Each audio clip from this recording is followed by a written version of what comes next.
খোয়াডাঙ্গায় অসুস্থ দুই বিজেপি কর্মীর সঙ্গে সাক্ষাৎ করলেন বিধায়ক। কুমারগ্রাম ব্লকের খোয়াডাঙ্গার অসুস্থ বিজেপির দুই কর্মীর সঙ্গে সাক্ষাৎ করলেন কুমারগ্রামের বিধায়ক মনোজ কুমার ওরাও। শুক্রবার দুপুরে দলের নেতাকর্মীদের সঙ্গে নিয়ে অসুস্থ দুই কর্মীর বাড়িতে যান বিধায়ক। জানা গিয়েছে, খোয়াডাঙ্গা 2 নম্বর গ্রাম পঞ্চায়েতের বিজেপির সদস্য স্বপ্না সরকার এবং দলের সহশক্তি প্রমুখ বলরাম দাস অসুস্থ রয়েছেন। ওই দুই বিজেপি কর্মীর বাড়িতে গিয়ে সাক্ষাৎ করে তাদেরকে আর্থিক সহযোগিতাও করেন বিধায়ক। বিধায়ক মনোজ কুমার ওরাওয়ের সঙ্গে উপস্থিত ছিলেন বিজেপির কুমারগ্রাম 6 নম্বর মণ্ডল সভাপতি অনন্ত বিশ্বাস সহ অন্যান্য নেতাকর্মীরা। কামাখ্যাগুড়ি থেকে বাবুল সরকারের রিপোর্ট, ডিজিটাল টাইমস 24।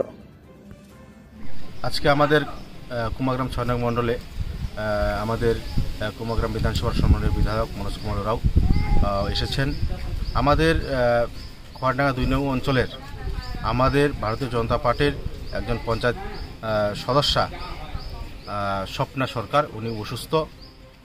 10/145 নম্বর বুথের ওনাকে উনি এসে দেখেছেন, কথাবার্তা বলেছেন এবং কিছু আর্থিক সহযোগিতাও করেছেন এবং আগামী দিনে প্রতিশ্রুতি দিয়ে এসেছেন যে আগামী দিনে যদি আরও কোনো সমস্যা হয় ট্রিটমেন্টের জন্য উনি সর্বোত্তভাবে সহযোগিতা করবেন।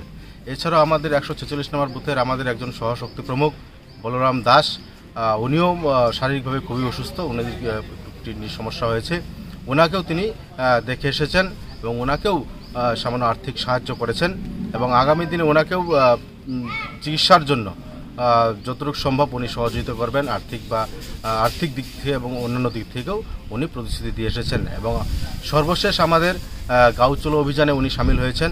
আমাদের খোয়াডাঙ্গা 1 নং অঞ্চলের 10/130 নম্বর বুথের 10/130 নম্বর বুথে সামিল হয়েছেন। আমাদের সমস্ত কর্মীরা এখানে উপস্থিত আছেন এবং উনিও আছেন। আমরা আমাদের ভালো লাগছে যে উনি আমাদেরকে এবং আমাদের কর্মীদের পাশে এভাবে দাঁড়িয়েছেন এবং আমাদের যে দলের কর্মসূচি সেই কর্মসূচিতে অংশগ্রহণ করেছেন। ওনাকে অসংখ্য ধন্যবাদ জানাচ্ছি। কুমারগ্রাম 6 নম্বর মণ্ডল সভাপতি অনন্ত বিশ্বাস।